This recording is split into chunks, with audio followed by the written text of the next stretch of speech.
Good morning everyone. बच्चों, आज मैं आपकी बुक का 7वां चैप्टर बहादुर बच्चे पढ़ाऊंगी। बच्चों, बहादुरी एक ऐसा गुण होता है जिससे मुसीबत के समय में केवल हम अपनी ही जान नहीं बचाते बल्कि दूसरों की भी रक्षा करते हैं। ऐसे ही कुछ बहादुर बच्चों के कारनामे आपके इस पाठ में बताए गए हैं, उसे मैं आपको समझाती हूँ। उससे पहले जो पाठ में कठिन शब्द आए हैं उसे बताती हूँ, यानी उसका अर्थ मैं बताती हूँ। पहला शब्द है कोलाहल। कोलाहल मतलब या अर्थ उसका शोर शराबा। फिर इसके बाद शामियाना। शामियाना तंबू या टेंट। इसके बाद बहादुरी। बहादुरी का अर्थ है वीरता। इसके बाद चालक। चालक यानी ड्राइवर, यानी जो कार या बस चलाते हैं वो। फिर डकैत। डकैत यानी डाकू। इसके बाद है प्रेरणा।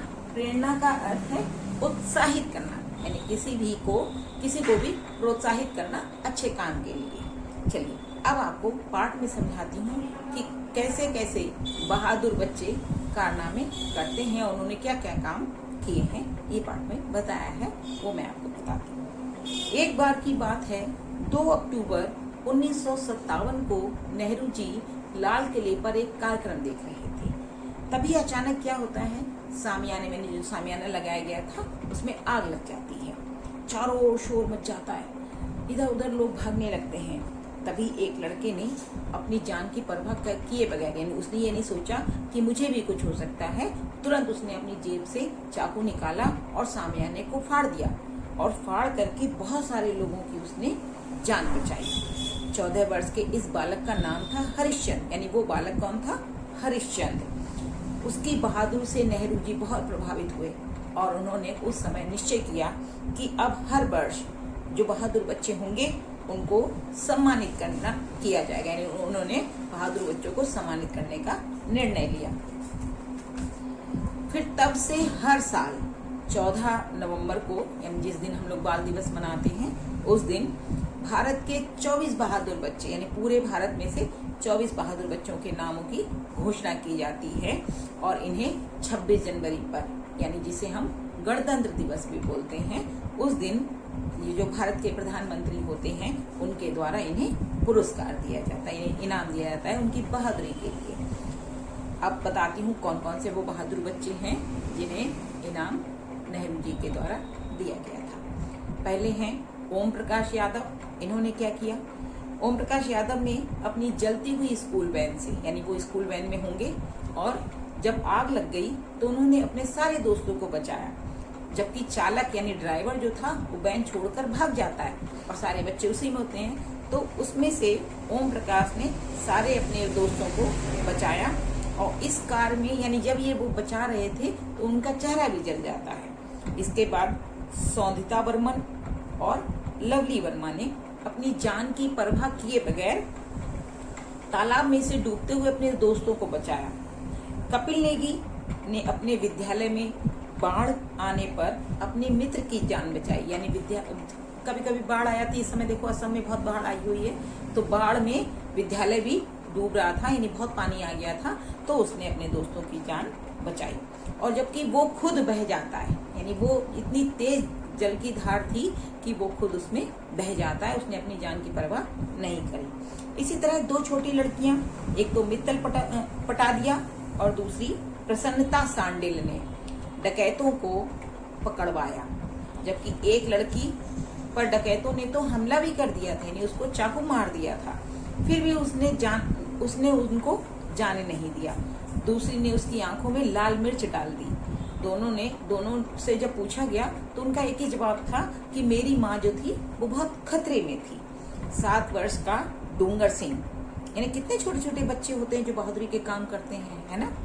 7 वर्ष के डूंगर सिंह ने अपनी जलती हुई झोपड़ी में से अपने छोटे भाई, विकलांग भाई को, यानी कि वो डिसेबल होगा, कहीं से उसका पैर या कुछ फ्रैक्चर होगा या कुछ भी खराब होगा, तो उसने उसको बचाया, नहीं चल फिर नहीं सकता था, ये समझिए आप। विकलांग भाई को उसने निकाला और उसकी जान बचाई।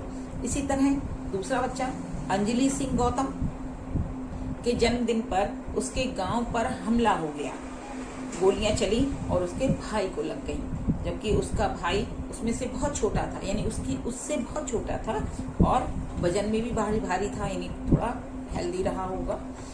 फिर भी वह क्या किया, उसने उसको गोद में उठाया और तुरंत अस्पताल लेके गई और उसकी जान बचाई। दोनों ही बच्चों ने बताया कि वे अपने भाई को बहुत प्यार करते थे। इस सभी बहादुर बच्चों ने, यानी जो इतने सारे बच्चों की कहानियां मैंने बताई, इन सभी बहादुर बच्चों ने प्रेरणा की अद्भुत मिसाल पेश करी। प्रेरणा यानी कि जो हमें काम करने के लिए उत्साहित करें।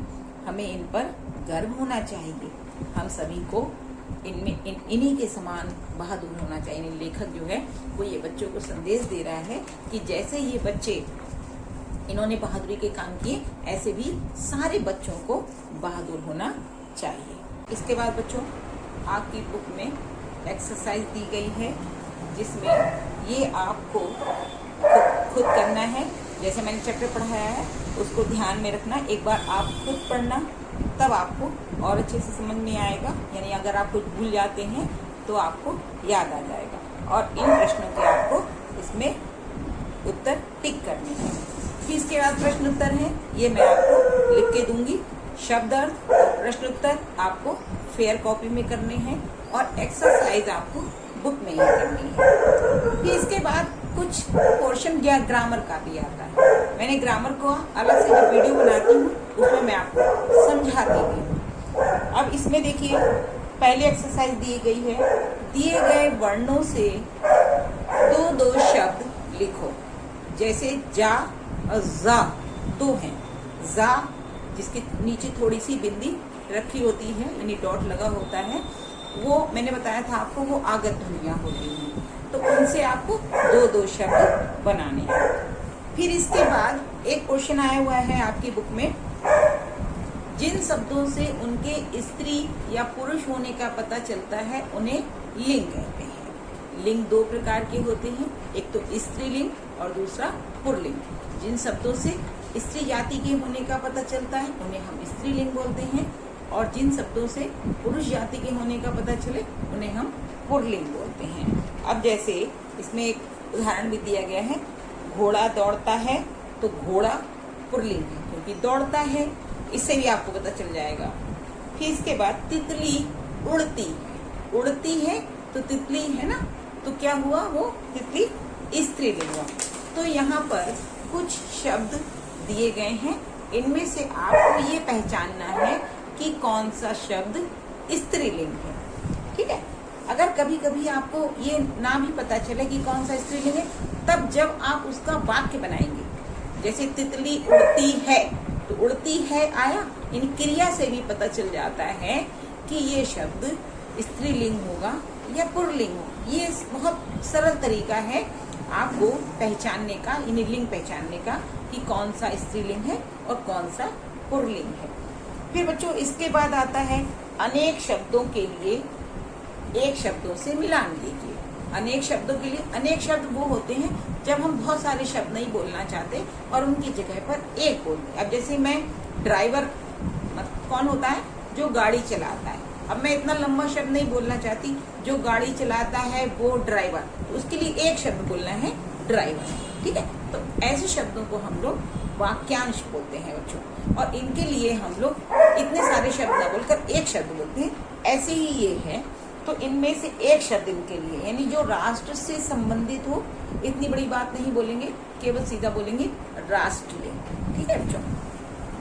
फिर इसके बाद रा के रूप आते हैं। बच्चों आपको याद होगा, मैंने जब ग्रामर का पोर्शन पढ़ाया था तो मैंने आपको बताया था कि रा का उपयोग कहाँ कहाँ पर होता है, यानी रा कैसे कैसे जो है शब्दों में आता है। कभी आगे शब्द में लगकर आता है, कभी शब्द में पीछे लगकर आता है, और कभी पीछे लगा होता है ना। कभी आगे लगा होता है, कभी शब्द के बीच में लगा होता है, और कभी पीछे लगता है, जैसे रमन है ना, ऐसे करके।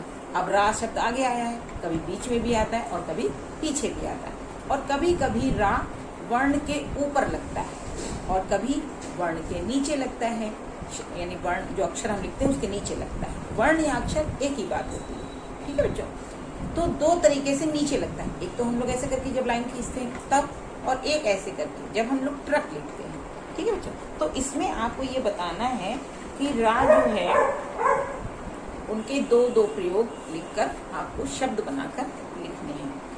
फिर इसके बाद यहाँ पर देखिए 3 वर्ण दिए गए हैं, का, की, के। इनको लगाकर आपको शब्द यानी वाक्य पूरा बनाना है। यानी किसके लिए हम का यूज करेंगे, किसके लिए की यूज करेंगे, ये आपको पता चलेगा। ठीक है बच्चों, अब ऐसी ही कुछ वीरता की कहानियां आप याद करें और दूसरे बच्चों को सुनाएं, ताकि आपको भी पता चले कि बच्चे कैसे कैसे वीरता दिखाते हैं, यानी कैसे कैसे वीरता के काम करते हैं। ठीक है बच्चों।